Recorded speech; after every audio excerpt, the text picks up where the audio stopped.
당신을 사랑하십니다. 하나님 사랑하십니다.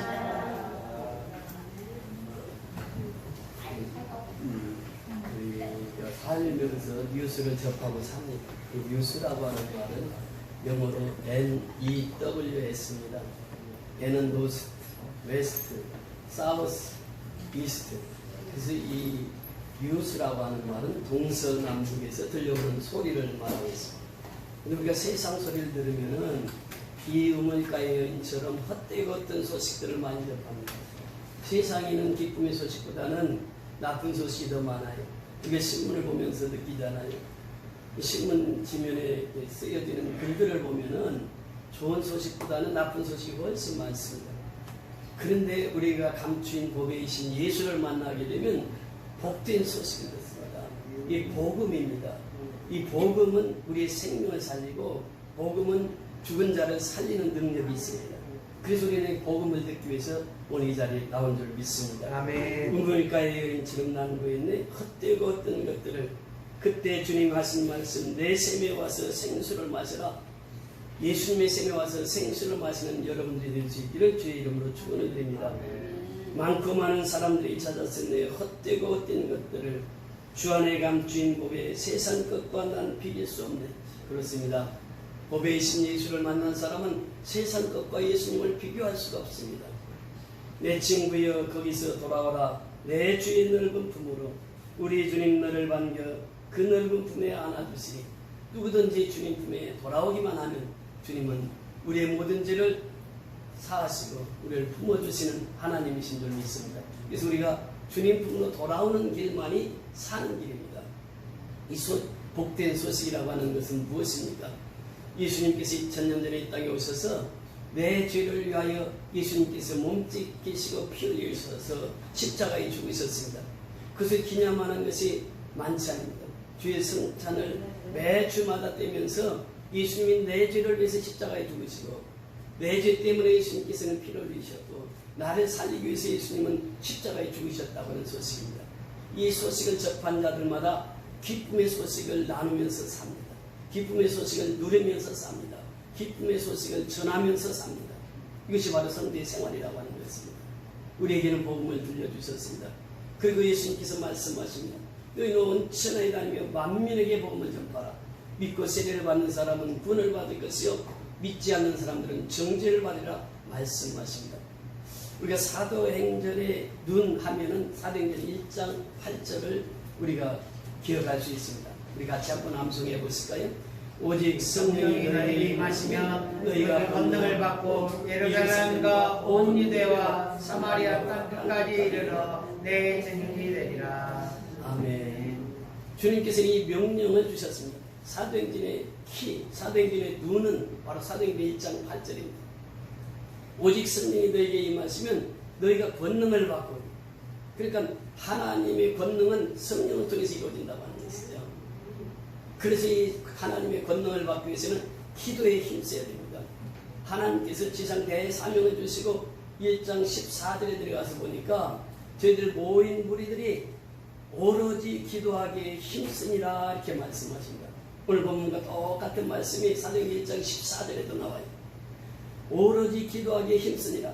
오직 성령이 너희에게 임하시면 너희가 권능을 받고 예루살렘부터 시작해서 땅끝까지 깊은 소식을 전해야 되는데 그 복음을 전하기 전에 우리가 무엇을 해야 되느냐? 오로지 기도하기에 힘써야 된다고 하는 것이에요. 그러면서 사도행전 1장을 열어갑니다. 사도행전 2장에 가서 보면 무슨 말씀이 나옵니까? 저희들이 기도해서 성령 충만함을 받습니다.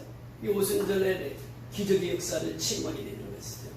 이 성령의 충만함을 받으니까 세상 사람들이 보기에는 술 취한 사람들 같아요. 그래서 세상 사람들이 얘기합니다. 저희들이 세술에 취했다. 그러니까 베드로가 나와서 설교합니다. 사도행전 2장 14절 이하의 그 설교 내용입니다. 그 설교를 하면서 우리가 술 취한 것이 아니라 성령의 충만함을 받은 결과다 말씀하시면서 요엘 선지자의 글을 인용해서 성령의 충만한 역사를 말씀하십니다. 마지막 때가 되면 말세가 되면 모든 영들에게 성령을 기름부터 부어서 그들로 하여금 복음을 땅끝까지 전파하게 하겠다고 약속해 주시겠습니다. 베드로가 이 설교를 통해서 그 모였던 그 군중들 속에 이 말씀을 듣고 깨닫는 자들이 3,000명이나 되었습니다. 그래서 그들은 다 세례를 받고 교회가 세워집니다. 이것이 예루살렘 교회예요. 그러니까 교회는 성령의 충만함을 받는 것이고 성령의 충만함이 임하는 것이고 그 성령의 충만함을 통해서 복음을 땅끝까지 전파하기 위해서 교회를 세우셨다고 하는 것입니다. 이 교회는 예수님께서 핏값으로 세우셨습니다. 핏값으로 이 교회를 세우고 이 교회를 통해서 땅끝까지 복음을 전파하기를 원하십니다. 이것이 바로 사도행전 1장 8절의 말씀인데 1장 8절을 통해서 기도의 중요성을 우리에게 말씀하십니다. 성령이 너에게 임하는 기도를 통해서 성령의 충만함을 받으면 이 말과도 같습니다. 충만함을 받아야 복음을 땅끝까지 전파할 수 있다고 하는 것입니다. 사도행전 3장에 보면 기도 시간에 저희들이 기도하러 가다가 나면서부터 안전병을 고치게 됩니다. 4장에 보면 그와 함께 복음을 전합니다. 또 5장에 보면 성령이 충만한 사도들 앞에 아나니와 삽비라가 이제 밭을 판 것을 감추었다가 죽임을 당하는, 그래서 성령의 역사를 통해서 두려워하는 그들의 모습을 말씀하시고 있습니다. 6장에 넘어가서 보면 이제 교회가 세워졌을 때 사도들은 기도와 말씀 전하는 일에 전무합니다. 그러면서 성령이 충만하고 지혜가 충만한 사람, 세상에 칭찬받는 사람, 이 사람들을 뽑아서 7 집사를 세웁니다. 그리고 7 집사를 통해서는 나눔의 사역, 이것을 집사들에게 부탁합니다. 이 7 집사가 기도하여 성령이 충만한 사람들 7사람을 선택해서 초대교회를 이끌어갑니다. 그리고 이제 그 중에 한 사람 스데반이 사도행전 7장에 보면 복음을 전합니다. 이제 창세기부터 이 복음의 내용을 전하고 그러면서 그들이 아멘으로 화답했는데 마지막 순간에 예수가 메시아다, 예수가 하나님의 아들이다 이렇게 선포했을 때 유대인들이 돌을 들어서 스데반 집사를 돌로 쳐서 죽입니다. 스데반은 돌에 맞아 죽임을 당하면서까지 그 원수와 같은 그들을 향해서 기도합니다. 하나님, 저희들의 죄를 저희들이 모릅니다. 저희들을 불쌍히 여겨 주옵소서. 저희들의 죄를 사하여 주옵소서. 그러면서 스데반은 순교의 제물로 사라집니다. 그 스데반의 일로 인하여서 사도행전 8장에 보면 이제 모든 예수 믿는 사람들이 다 흩어집니다. 그래서 예루살렘 교회가 그때부터 흩어져서 무엇을 하느냐? 선교를 하게 돼요. 이제 하나님께서 예루살렘 교회가 선교를 하지 않으니까 이제 강제로 흩으셔서 그들로 하여금 가는 곳마다 복음을 전하게 합니다. 그 중에 대표적인 집사 한 분이 있었는데 빌립이라고 하는 집사예요. 빌립이라고 하는 집사가 예수 그리스도의 피 묻은 복음, 부활의 복음을 증거할 때에 마술사 시몬이 있었습니다. 시몬이 그 빌립의 말씀을 듣고 예수를 믿게 돼요. 세례를 받게 됩니다. 그러면서 예루살렘에서부터 시작한 이 복음이 빌립 집사를 통해서 놀랍게 전파됩니다. 그런데 그 후반절에 가면은 빌립에게 하나님께서 말씀하신, 빌립아, 내가 저 광야로 가서 복음을 전하라. 빌립 집사는 이 사람 많은 예루살렘에서도 복음을 전가할 때 많은 사람들이 주를 믿고 돌아오는데 왜 저를 하필이면 광야로 가라고 합니까? 광야는 사람도 없을 텐데. 이렇게 원망하고 불평하지 않아요. 즉시로 광야로 갑니다. 거기 광야에서 사람을 만나게 되는데 에디오피아 네시를 만나게 됩니다. 이렇게 보니까 성경을 읽고 있어요. 성경을 읽고 있는데 이사야서 53장을 읽고 있습니다. 그래서 이제 빌립 집사가 가서 얘기합니다. 당신이 읽는 성경을 깨닫느냐? 그러니까 내가 이 말씀 읽는 것을 어떻게 깨달을 수 있습니까? 가르쳐주는 사람이 없는데 그때에 이제 빌립 집사가 하나님의 복음을 전합니다. 그러면서 복음을 듣고 그가 깨달음을 입었을 때에 그 에디오피아 내식을 세례를 줍니다. 이것이 이제 사도행전 8장의 내용이에요. 그래서 빌립 집사를 통해서 하나님 놀라운 역사를 행하는 모습을 보게 됩니다. 9장에 가면 사울이 변하여 바울이 되는 장면을 소개하고 있습니다. 10장 11장에 보면 고넬료 사건이 등장합니다. 고넬료가 기도할 때에 베드로를 보내주셔서 베드로를 통해서 하나님 놀라운 역사를 행하게 하십니다. 그래서 이 고넬료 가정을 전체 구원시키고 그들의 최초의 이방 선교사로 세움을 받게 됩니다. 12장에 가면 바울이 베드로가 옥에 갇혀 있을 때 이제 성도들이 간절히 기도했을 때 옥에 갇혔던 베드로가 풀려나는 역사가 임하는 것이 12장의 내용입니다. 그래서 1장부터 7장까지는 예루살렘을 중심으로 해서 복음이 전파되고 또 8장부터 12장까지는 사마리아를 중심으로 해서 복음이 전파되고 그 다음에 13장부터 마지막 장까지는 바울의 1차, 2차, 3차 전도 그 다음에 로마 전도까지 이 바울의 전도 행전이 로마서 13장부터 28장까지 펼쳐집니다. 그래서 이 바울이 복음을 증거할 때에 안디옥 교회에서 이제 그 지도자로 세움을 받죠. 바울과 바나바가. 그래서 이 바울과 바나바를 또 안디옥 교회에서 안수해서 선교사로 파송을 합니다. 파송을 해서 구보로에 가서 선교를 할 때에 이제 악한 마귀들이 떠나고 귀신들이 떠나는 역사를 경험하게 되고 거기에 서기오 바울 총독을 구원시켜서 구보로 전체를 변화시키는 아름다운 역사가 펼쳐집니다. 그러면서 바울이 1차, 2차, 3차 선교여행을 하면서 복음을 전합니다. 그래서 사도행전은 사도들의 가르침을 받았다. 이 가르침이 뭐냐? 예수의 피 묻은 복음입니다.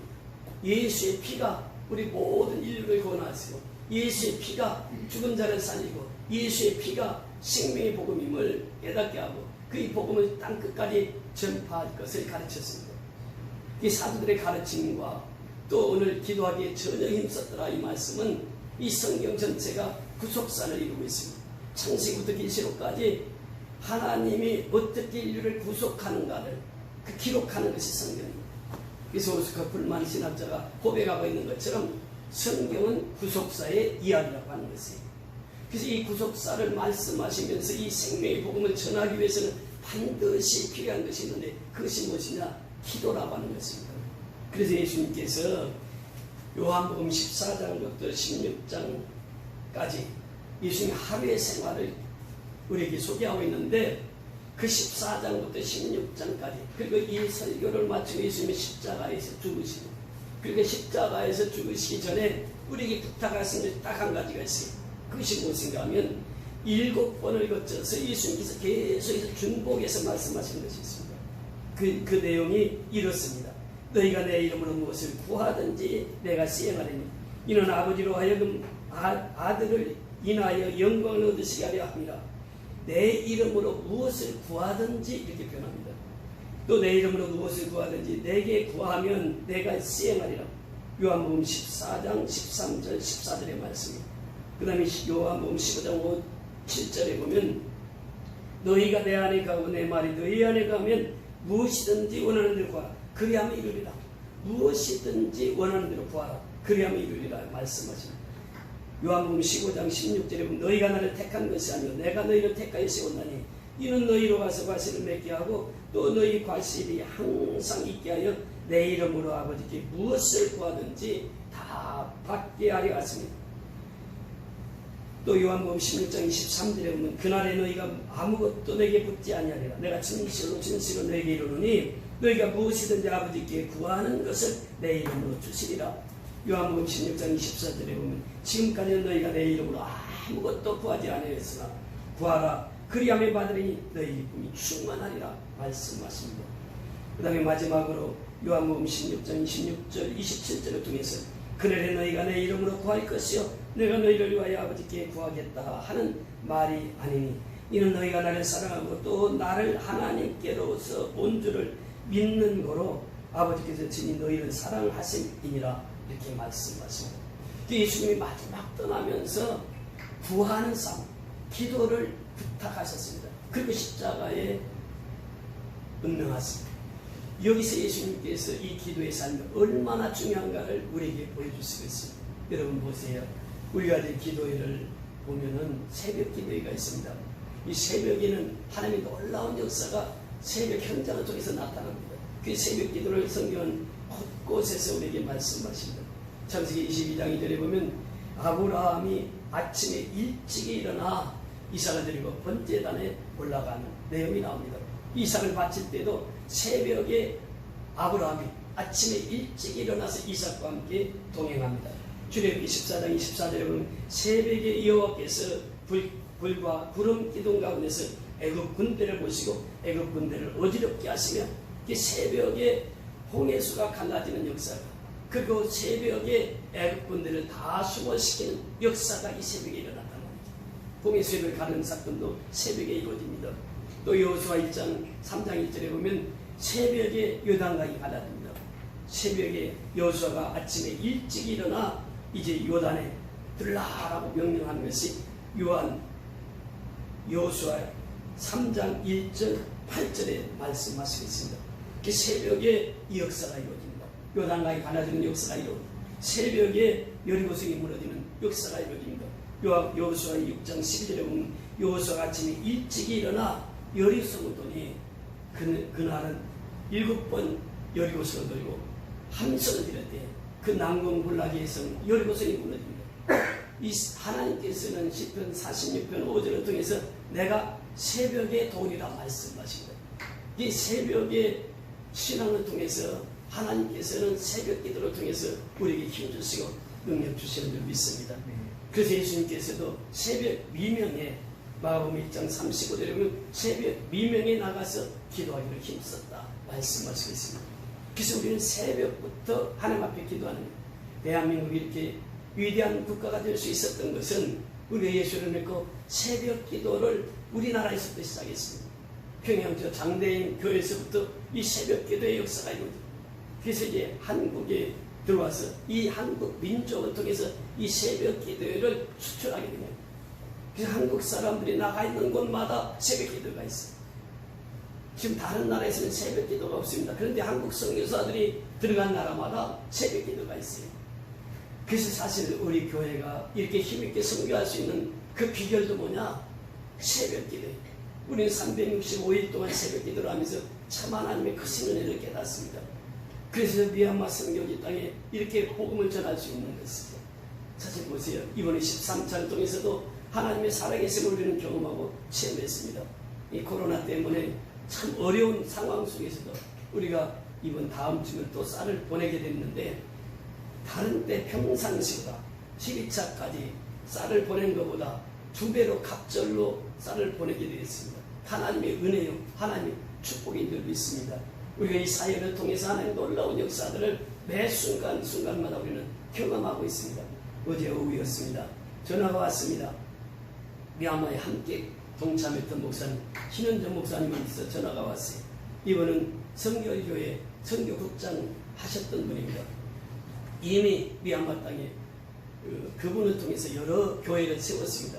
어제 전화가 와가지고 지금 미얀마 상황이 어떠냐고 선교 상황을 물어보시면서 그 코로나 때문에 거기 어떻게 사역이 진행되고 있냐고. 그래서 우리가 가지는 못해도 보내는 선교를 하고 있다고 이렇게 얘기를 하니까 이번에 또 집 2채 값을 준비를 했으니까 미얀마가 열리면 전화를 주세요. 돈은 준비가 됐으니까 이 선교를 이제 미얀마의 집 2채를 짓기로 결정을 하고 어제 전화가 왔습니다. 또 한 번 점심 식사 밥을 먹고 있는데 전화가 왔어요. 제가 아는 목사님이신데 이분은 감리교 목사님이십니다. 근데 그 목사님이 전화가 왔는데 자기 교회에서 금식 기도를 하면서 헌금을 모은 게 있습니다. 58만 원 정도 되는데 그 미얀마 선교를 위해서 미얀마 그 가장 어려운 곳에 사역을 했으면 좋겠습니다. 그러면서 오늘 이제 결정이 되면 오늘 저녁에 성경을 보내주시겠다고 이렇게 약속을 하십니다. 여러분 보세요. 지금 우리 선교연합교회가 하는 일이 작은 일 같지만 작은 일이 아니고 하나님 보시기에 정말 위대한 일, 정말 하나님이 기뻐하시는 일을 우리 선교연합교회를 통해서 이루어가고 있지 않습니까? 이것이 뭐냐면 새벽 기도의 힘이라고 하는 것이에요. 새벽에 기도할 때 하나님께서 우리를 도우신다고 말씀하십니다. 왜 우리가 하나님 앞에 기도합니까? 이 시편 121편에도 보면 내가 어디서 도움을 받을고 사람은 어려움을 당하면 그렇게 생각을 합니다. 내가 누구한테 도움을 받을까? 아버지한테 도움을 받을까? 어머니한테 도움을 받을까? 형제들에게 도움을 받을까? 친척들에게 도움을 받을까? 이렇게 생각을 합니다. 그런데 신앙인들은 그렇게 생각해서는 아니 된단 말이죠. 나를 도우시는 분은 천지를 창조하신 여호와 하나님에게서로다 말씀하십니다. 그렇습니다. 하나님만이 나의 참 도움이 되시는 거예요. 하나님만이 나의 참 힘이 되어 주십니다. 그래서 우리는 하나님 앞에 기도하는 것이죠. 그러면 하나님께서 나를 보호하시고 지키신단 말이죠. 코로나19로 인해서 우리가 얼마나 힘든 생활을 하고 있습니까? 예배가 정상적으로 회복되지 않고 우리가 하나님 앞에 마음껏 부르짖어 기도하고 싶어도 마음껏 부르짖어 기도하지 못하는 그런 현장 상황 속에서 살아갑니다. 자, 이렇게 하나님께서 우리 민족을 전 세계 코로나19로 인해서 고난을 당하는 현장 속에서 하나님은 지금도 일하고 계신다고 하는 것이죠. 그래서 이 코로나를 통해서 하나님께서 이 어려움을 주셨지만은 코로나를 통해서 우리가 하나님 앞에 더 엎드리게 되었고 더 하나님 앞에 간구하게 되었고 더 하나님 앞에 도움을 청하는 그런 기도를 하는 시간들을 갖게 되었다라고 하는 것입니다. 그러면서 하나님께서 이 코로나를 통해서 우리에게 주시는 교훈을 우리는 깨닫고 정말 이 전염병이 우리 곁에 속히 물러갈 수 있는 비결은 우리가 하나님 앞에 돌아와야 된다고 하는 사실입니다. 우리는 어찌 보면 우물가의 연처럼 헛되고 어떤 것들을 많이 구하지 않았는가 우리 자신을 살펴야 돼요. 세상 사람들이 구하는 것은 헛되고 헛된 것들입니다.